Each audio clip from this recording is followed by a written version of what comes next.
அம்மாச்சி இந்த மாதிரி தமிழும் சேதுவும் சேர்ந்து வாழணும், அதுதான் என்னோட கடைசி ஆசை.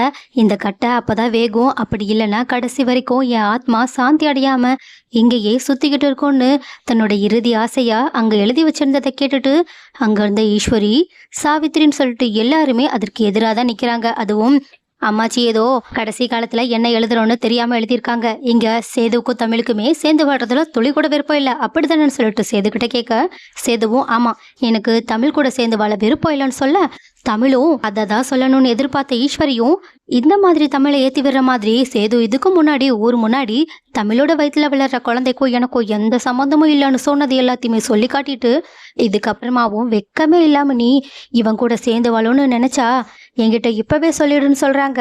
ஆனா தமிழோட அம்மாவும், தமிழ் அவங்க பேசுறது எதையும் காதுல வாங்கிக்காத, முதல்ல அம்மாச்சியோட ஆசைதான் என்னோட ஆசைன்னு சொல்லு தமிழ்னு சொல்றாங்க. ஆனா தமிழோ இவ்வளோ அவமானப்பட்ட வாழ்க்கை எனக்கு தேவையில்லைன்னு சொல்லிட்டு சேது சொன்ன அதே பதிலையே எனக்கு சேது கூட சேர்ந்து வாழ விருப்பம் இல்லைன்னு சொல்றாங்க.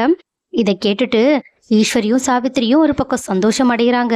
ஆனால் அங்கே இருந்த பாட்டியோ, இங்கே பாருங்க, என்ன இருந்தாலும் புருஷன் பொண்டாட்டிங்க சேர்ந்து முடிவெடுக்கிறது தான் கரெக்டாக இருக்கும். அவங்கள ஒரு 10 நிமிஷம் தனியாக பேச சொல்லலாம், அதுக்கப்புறமா அவங்க என்ன சொல்கிறாங்கன்றதை பார்ப்போன்னு சொல்ல, ஆனால் எங்கே அவங்க தனியாக பேசினா ஒன்று சேர்ந்துருவாங்களோன்ற பயத்தில் இருக்க சாவித்திரியோ அவங்கள அசிங்கப்படுத்துகிற மாதிரி பேசுகிறாங்க.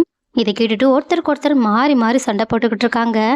ஆனால் பாட்டியோ இந்த மாதிரி கருப்புக்கிட்ட ஏதாவது சொல்லுடா அப்படின்னு சொல்ல, கருப்பும் இங்க பாருங்க, அம்மாச்சியோட கடைசி ஆசைன்னு இதை சொல்லியிருக்காங்க, நீங்க என்னடானா ஆளாளுக்கு ஒன்று பேசிக்கிட்டு இருக்கீங்க.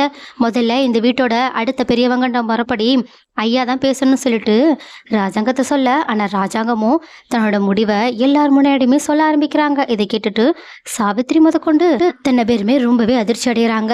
ஏன்னா ராஜாங்கத்துக்கு தன்னோட அம்மானா அவ்வளோ ஆசை. அதனால தான் தன்னோட அம்மாவோட கடைசி ஆசையை நிறைவேற்றணுன்றதுக்காக என்ன யாரும் நினைச்சாலும் பரவாயில்ல, ஆனால் எனக்குமே தமிழும் சேதுவும் சேர்ந்து வாழணும்னு தான் விருப்பம். ஏன்னா எங்கள் அம்மாவோட கடைசி ஆசையை நான் நிறைவேற்றி வைக்கணும்னு ஆசைப்பட்றேன். நீங்கள் 2 பேரும் என்னை முழுசாக மதிச்சிங்கன்னா என் அம்மாச்சியோட ஆசைக்கு நீங்களும் ஒத்துக்கணும்னு சொல்கிறாங்க. இதை கேட்டுட்டு தமிழும் சேதுவும் அம்மாச்சிக்காகவாவது நம்ம ஒத்துக்கலான்ற முடிவுக்கு வராங்க. ஆனால் இதை கேட்டுட்டு தாமரை, சாவித்திரி, ஈஸ்வரின்னு சொல்லிட்டு இவங்க தான் ரொம்பவே ஷாக்கில் நின்றுக்கிட்டு இருக்காங்க. ஆனால் தமிழோட அப்பா அம்மாவும் ரொம்பவே சந்தோஷப்படுறாங்க. ஸோ கைஸ், ஒரு வழியா அப்பதான் நினைச்ச மாதிரியே 2 பேரையுமே சேர்த்து வைக்கிறதுல ராஜாங்கமும் இவங்களுக்கு உதவி செய்ய போறாங்க. ஸோ உண்மையாவே இவங்க 2 பேரும் ஒன்னா சேர்ந்து வாழ்ந்துட முடியுமா? ஒருவேளை அப்பத்தா உயிரோட இருக்காங்கன்னு தெரிஞ்சா இந்த நிலைமை தலைகீழ மாற வாய்ப்பு இருக்கா?